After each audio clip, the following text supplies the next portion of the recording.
spanning the globe.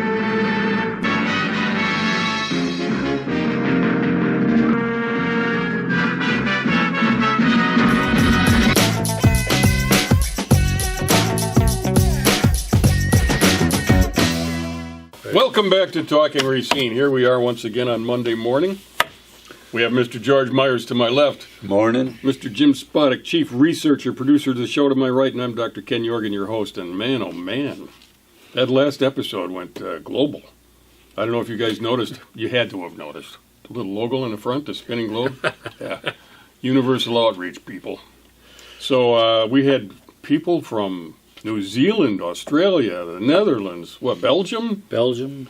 You know, that we had hits from all over the globe. So we've decided that we're going global. And I think if you people out there know somebody in a foreign land that you could send a link to, that would be great. You know, I've got a choice country that I would like to see a hit from. Somebody from that country looking at Talking Racine. And my choice is Kuala Lumpur, because I like the way it sounds. Yeah, that's a new one. You got one? I can say good day, mate. No, we already got some. Australia. We already had some Aussies do the show. So what do you got? What, a country? Yes. What country would you like somebody to refer this show to? He's taking too long. Jim, what do you got? I'm going to talk New Zealand. I got a friend in New Zealand. Didn't we have New Zealand? Yeah, we had New Zealand. Well, you're looking to expand the audience. Austria. Good choice. George? We'll go Vietnam. Excellent. Yeah, you've been there. Yeah, so I've been there, and country. if I was ever going to travel any place, that's the only place I'd like to travel. All right, it's your responsibility, folks, to get the show out there. Okay, today we're going to talk about Racine Unified Fund 80, which is an interesting little quirk in the taxation system here in Racine.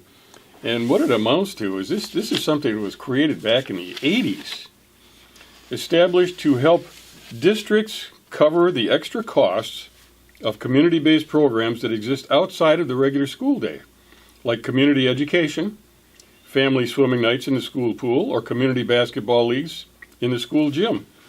So the state budget requires districts to cap the amount of money they charge the taxpayers for Fund 80 expenses. It has to be under some fairly, well, they're loose guidelines, but by the same token, they are guidelines, and they're supposed to be followed.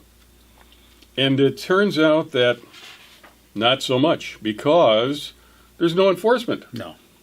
You know, it's like a rule without a cop on the beat. So if they want to put in some evening basketball or whatever, it doesn't make any difference. No. There's no limit on what they can. And there's no cap on it. There used to be a little bit of a cap on it, and in 2015 they took the cap off. So basically it's a big loophole in Act 10. Yeah.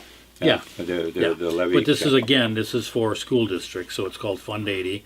So what is being pulled through that loophole?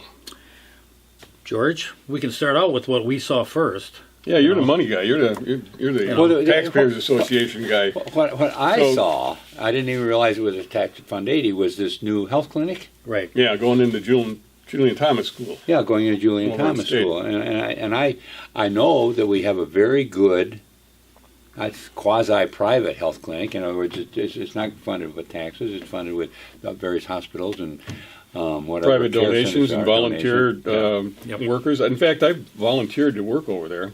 I never got any calls. I did get some patients referred to me from the HALO program, but nothing ever from the healthcare network. But I think they want people that are going to be willing to work on site, which would be difficult for a chiropractor because we got equipment that's time-consuming and space-consuming and heavy to move around. But the thing is that what I've heard about it over the years is great, very good. Yeah, it's always been. It's free and it's good service. In fact, I was just talking to a gal who does some work for me, and she said she doesn't qualify because she has her own private insurance. But she says if you got somebody who doesn't have insurance, send them there. She says they got very good service. Now, my initial thought was, why are they going to mess with the healthcare network? They're doing such a great job, you know. Yeah, I mean, that's what I said. What the heck is but this? it turns out that this is going to be something different. This is going to be in service to people that are primarily Medicaid, Medicare, that kind of thing. And don't qualify for that other one. Don't qualify for the healthcare network, right? Yeah, and this gal that I'm referring to doesn't make a lot of money or anything. She just has managed to get her own insurance, so she doesn't qualify. Right. She's certainly, income-wise, she really qualifies. I'm sure, Yeah. probably below the poverty level. But the, and then I look at this paper, and I'm reminded of another picture I saw. Starting a Foxconn where he had all these politicians across the thing, and I said, "What's wrong with always this scary. picture?" Yeah. The what's first wrong thing you with want this to do is picture? guard your wallet. And it turns out that might not be a bad idea. This is a $900,000 program here, and under the Fund 80. Fund 80. Now let's Which start is out great, but they're going up to $5.2 million next year. started that out they're at gonna be spending. 1.5 million. Now this is taxed. This is on the backs of the taxpayers. 1.5, it went to 5.2 million. Well, if it went that far and it was only 900,000 for the health clinic, where'd the rest of the money go? Well, come to find out, Pritchard Park, $1.5 million for apparently soccer fields of sort. Child oriented classrooms, 650,000. Indoor turf at the real school, 175,000. There's some other things included, but those are all new projects that we're funding by this Fund 80.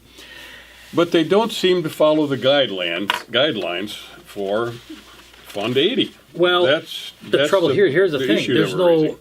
There's no teeth, so what does it matter if it follows it or it doesn't follow it? Who's going to come in and take it away from you? Here's the thing. They went in about October last year. The city or Unified applied for some grants for a federally funded health care facility. They went in. Apparently, they decided that we're going to, if we have it up and running, there's more apt a chance to get those funding from the federal government for this health care. But in the meantime, they actually levied, I don't know how you call it, or taxed increase to a $5.2 million additional tax for Unified to fund these other programs. I guess where I'm going with this is what stops them from going to 10 million next year or any of this? I mean, Yeah.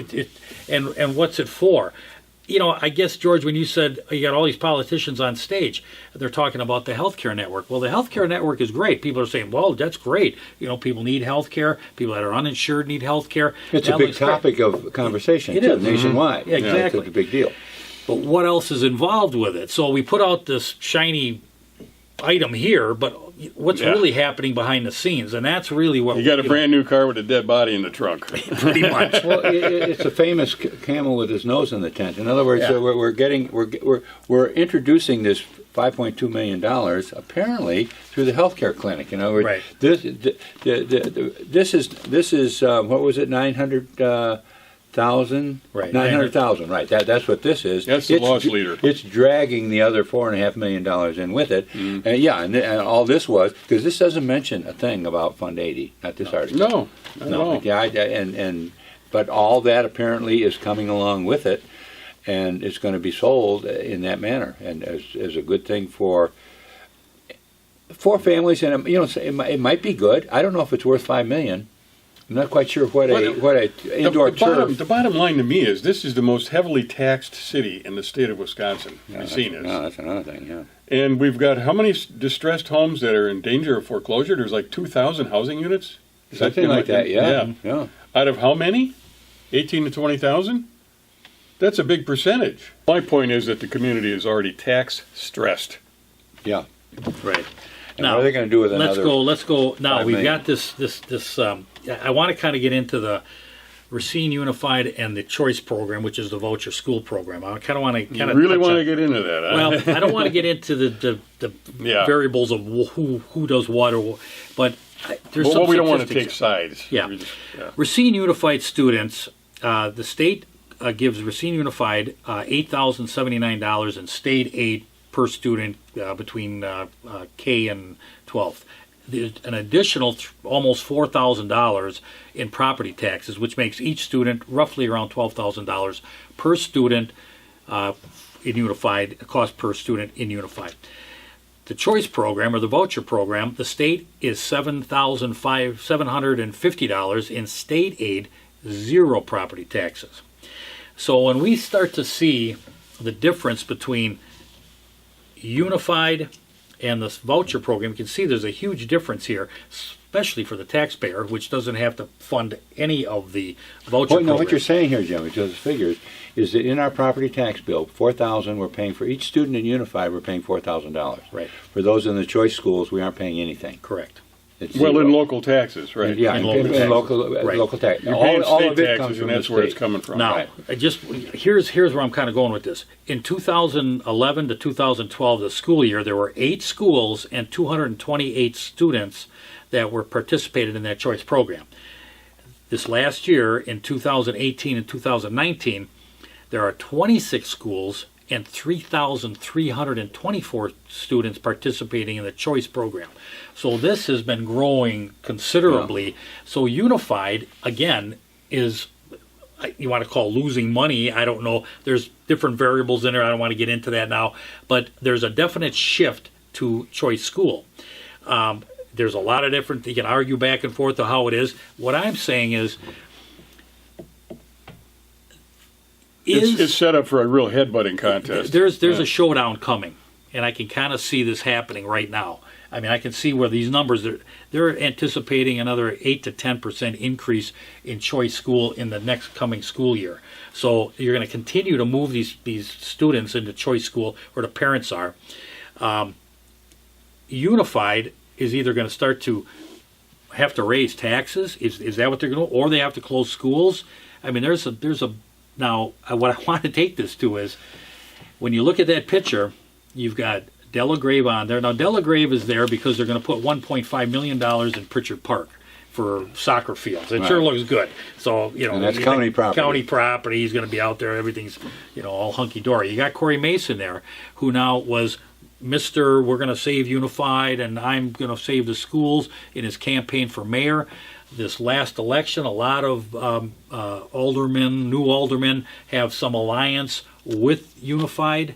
So is the city and Unified working together to keep Unified from losing these students to the choice program? You have That's to the remember, question, yeah. we just did an argument not too long ago about the little voucher that was sent out in the property taxes, talking about the voucher schools and how they were taking money and how much money they were taking out of your tax dollars. Well, it was a misleading piece. It was a misleading piece, but the fact is that I never saw that before. I never saw this connection, but I think it's coming because there's this showdown coming between Unified and the voucher schools. You can see voucher schools are increasing. There's no doubt about it. And I noticed that there's now 26 schools in this program versus 6 years ago. Now, does this tie into the Racine Unified Fund 80 in any way? Are you talking about No. these after-school programs? No, this is a different. All right, so it's just a totally different Totally different. thing. Okay, yeah, the voucher school thing is, well, there was a big push. There were. Well, that would be an interesting point, though. Is that Fund 80 money going to at some time be made accessible to vulture schools? Well, if there's something going on at Pritchard Park, the soccer field, it would seem like it probably would be available to any student. I would think. Or Well, that's a good point. I don't know. I don't know how much connections they have. I would think that if it's county-wide tax that students are going to, I'm not sure you're going to have show an ID. I'm going to a unified school versus a private school. Well, I think it's probably going to be part of the headbutting contest. Right. It's all it's all coming down. Yeah. What I'm saying is there's this showdown coming, and where's it going to go? And who's going to be stuck in the middle? Is that taxpayer again? And you can see it with Fund 80 that this is you increase from 1.5 million to 1.5 million to 5.2 million in 1 year. Now, we put the shiny object out with the politicians for the health care, but there's also a lot of stuff, indoor turf at the real school, and how much more of The that? thing that bothered me with this too, other than nothing but politicians on the stage, is that we have a really good free health care plan here, and but it's a different community that's going to be served. Right. Yeah. Right.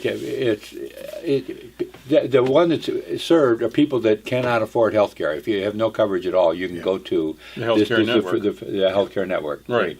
This one, if you make more money than for instance, that you qualify, that disqualifies you from the free health care thing. Well, now you can go to this one. Well, they say it's primarily aimed at Medicare and Medicaid recipients. Right. Which, Well, I mean, I guess the whole point is, I mean, I guess where I'm going is, yeah, it's great. If it works, I'm all for positive things for the community.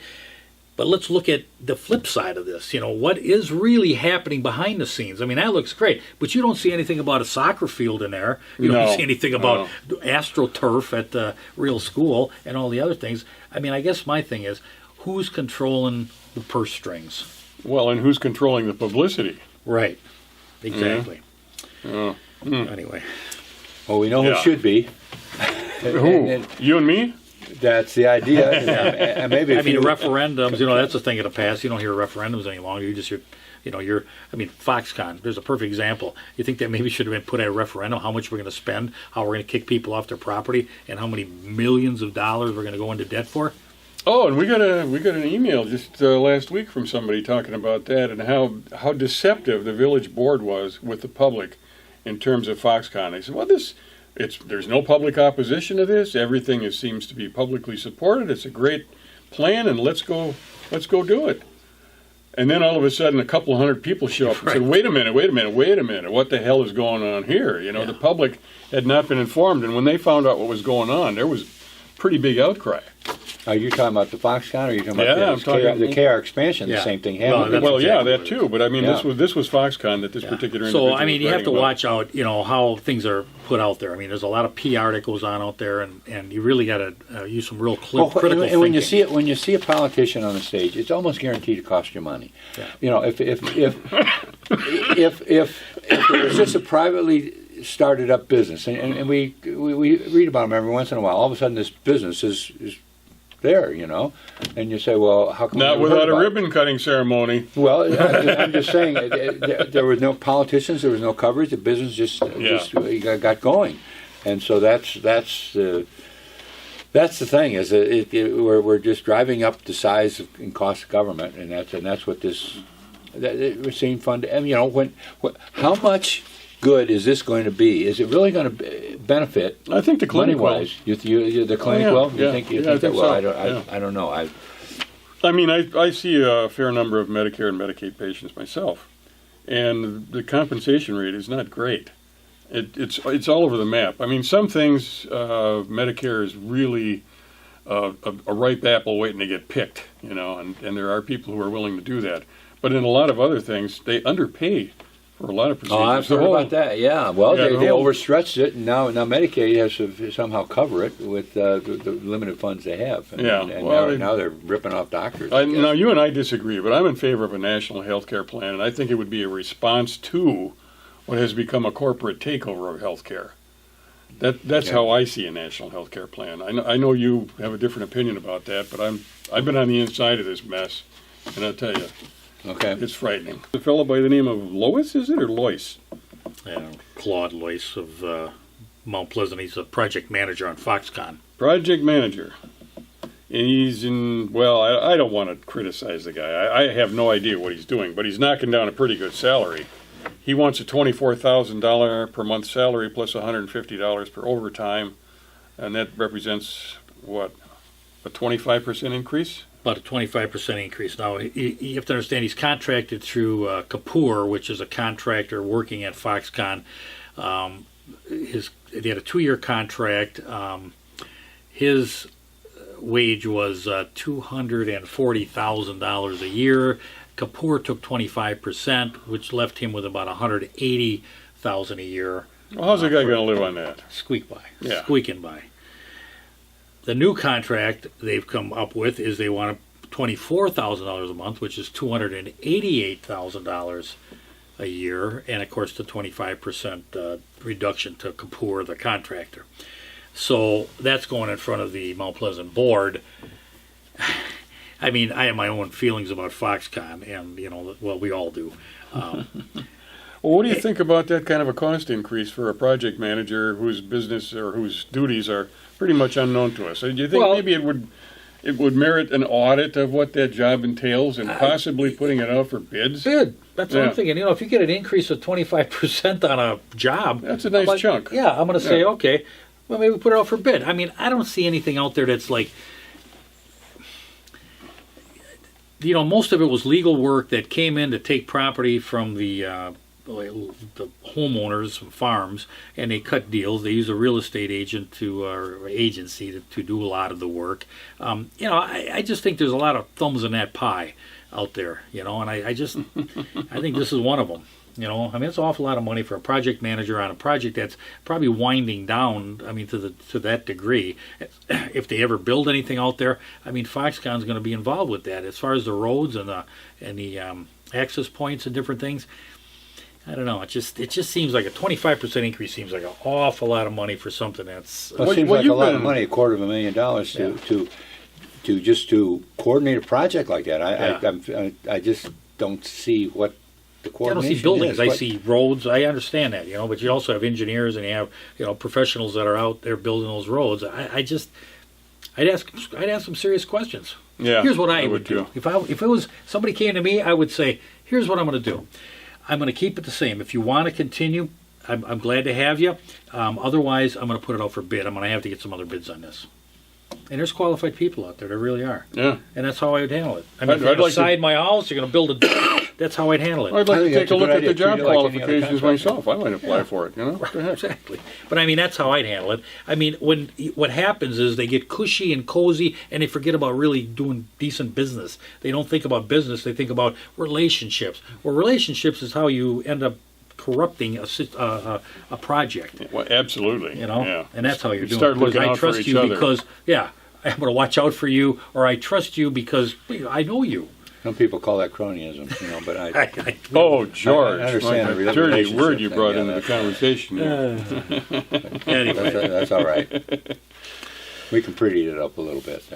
Yeah, well, what else have we got today here? It's kind of a short program today. A little isn't it? bit, Yeah, a little bit. but I'm fine with that. Yeah. I've got things to do today. So what do you say, gentlemen? Wrap it up? There you go, folks. I want to bring up one thing. Oh, here we go. One more thing. One thing that stuck in my mind when we talked about that Wall Street Journal article, and I actually had the reporter I had taken out and drove around the facility area. You gave her some Foxconn Kringle area. too, didn't you? I did. Yeah. Gave her Kringle. Gave her the man. whole experience. One thing she said to me that kind of keeps rolling in my head, and I remember her looking at me and saying, "How did the people let this happen?" Yeah, that's a good question. And she looked at Foxconn and the mountains of dirt, and that always stuck with me, and it still sticks with me. How did they let this happen? And I don't think they actually let it happen. I think it happened to them. Yeah. But Well, it was pushed through with pretty pictures on the front page. yeah, There was a president there in that picture. Well, they threw a lot of money around to get the momentum going. When they were buying raw land for $50,000 an acre, which was well above market value. right. And then you get so much land purchased, and then other people are considered outliers, and pretty soon you feel like an impediment to the project if you don't cave in and sell your property, and your property's not going to be worth as much Right. just because it's got a house on it. Right. That don't mean that But the the land is citizens, worth it like anymore. I keep saying, once all the contractors are out of there and the roads are built and the street sweepers go through, and the bills start coming due, watch out. Mm-hmm. Okay, folks. Thanks for being here. It's been fun visiting with you, and be sure and make a reference out to Kuala Lumpur for Doc. We'll see you next week. Thank you.